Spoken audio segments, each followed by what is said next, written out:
আসসালামু আলাইকুম, welcome back to my channel.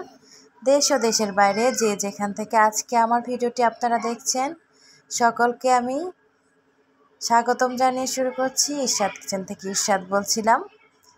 আজকে আপনাদেরকে খুবই মজাদার একটি পাস্তা রেসিপি দেখাবো। তো প্রথমে আমি গাজরও কেটে নিয়েছি, আর এখানে পাস্তাটা কিন্তু এর মধ্যে সেদ্ধ বসিয়ে দিয়েছি।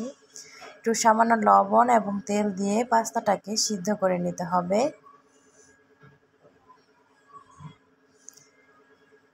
এই যে আমি একটু সামান্য তেল দিয়ে দিলাম, রান্না করার সাদা সয়াবিন তেলটা, সেখান থেকে একটু সামান্য তেল দিয়ে দিয়েছি এবং একটু নাড়াচাড়া করে দিয়েছি। আর এর মধ্যে কিন্তু আমি চিকেনের পিসগুলোকে টুকরো করে ধুয়ে নিয়ে পানি ঝরিয়ে নিয়েছি। আর এর মধ্যে একটু লবণ, ধনিয়া গুঁড়ো, গোলমরিচের গুঁড়ো, মরিচের গুঁড়ো, সব মশলা দিয়ে আমি মাখিয়ে একটু ম্যারিনেট করব। এই যে গোলমরিচের গুঁড়ো দিয়ে দিলাম,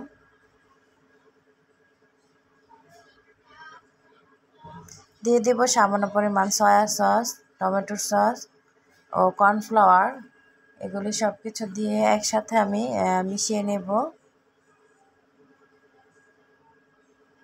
মিশিয়ে 5 মিনিটের জন্য রেখে দিলে মশলাটা ভালোভাবে চিকেনের মধ্যে যাবে। তো সেজন্যই আমি মাখিয়ে রেখে দিলাম।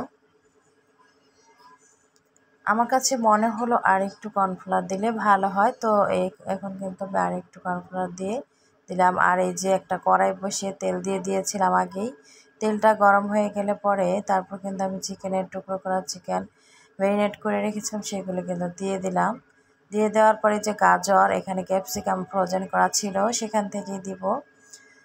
আর এই যে চিকেনটাকে কিন্তু আমি ভেজে নিচ্ছি একটু ভালো করে। সামান্য লাল করে ভাজা হয়ে গেলে আমি এখানে দিয়ে দিব 2টি পেঁয়াজ কুচি। আপনার ইচ্ছে করলে আরও 2-1টি দিতে পারেন। বড় বড় 2টি পেঁয়াজ কুচি এখানে দিয়ে দিয়েছি।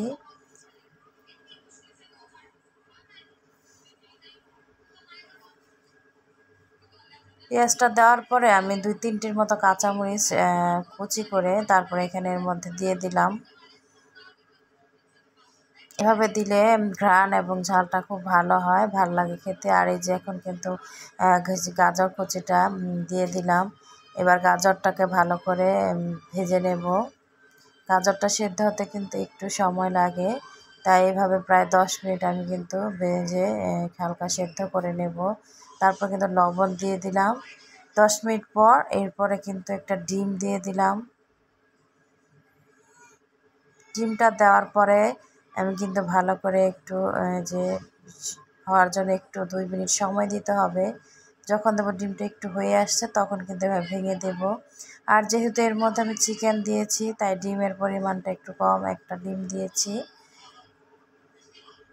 এবার ভালো করে একসাথে মিশিয়ে দেব।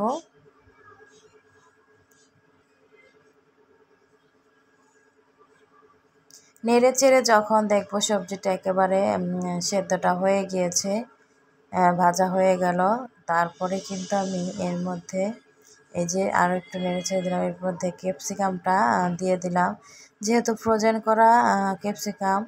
আর এটা কিন্তু আমি হালকা ভাপ দিয়ে রেখেছিলাম, তাই এটা সেদ্ধ হওয়ার কোনো সময় লাগবে না। আর এই যে এখানে ভাপানো পাস্তাটা মানে সেদ্ধ করে যে ছড়িয়ে রেখেছিলাম সেই পাস্তাটা এর মধ্যে দিয়ে দিলাম।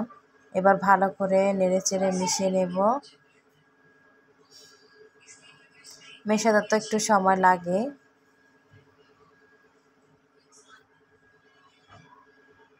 আর দেখবেন পাস্তাটা যখন চুলার তাপে দিই তখন কিন্তু আস্তে আস্তে ছেড়ে দেয় গরম পেলে। আর এখন কিন্তু পাস্তার যে মশলা রয়েছে পাস্তার প্যাকেটে, সেই মশলাটা কিন্তু আমি এর মধ্যে দিয়ে দিলাম।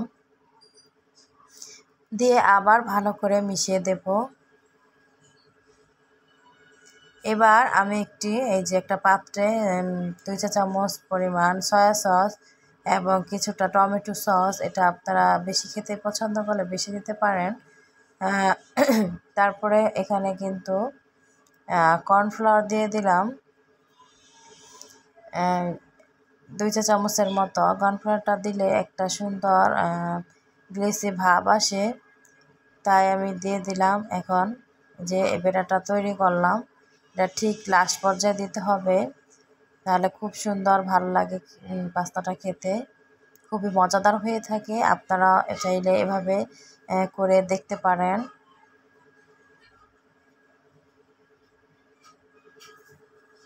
এবার ভালো করে নেড়ে চেড়ে মিশিয়ে নেব।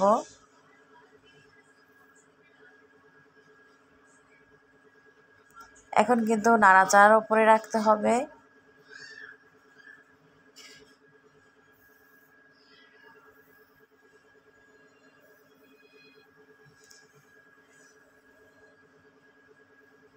যারা আমার চ্যানেলে নতুন এসেছেন আপুরা, তারা প্লিজ লাইক দিয়ে সাবস্ক্রাইব করে যাবেন, আর সময় হলে আমিও চলে যাব। আর 24 ঘন্টার আগে কেউ প্লিজ সাবস্ক্রাইব করবেন না, এটা অনেকে বোঝেন না। তো আমার চ্যানেলটি ছোট্ট পরিবার, আমার কিন্তু রান্নাটা একেবারে কমপ্লিট। দেখুন পাস্তাটা কালার দেখে বোঝা যাচ্ছে কতটা ইয়ামি হয়েছে। যারা এতক্ষণ ধরে কষ্ট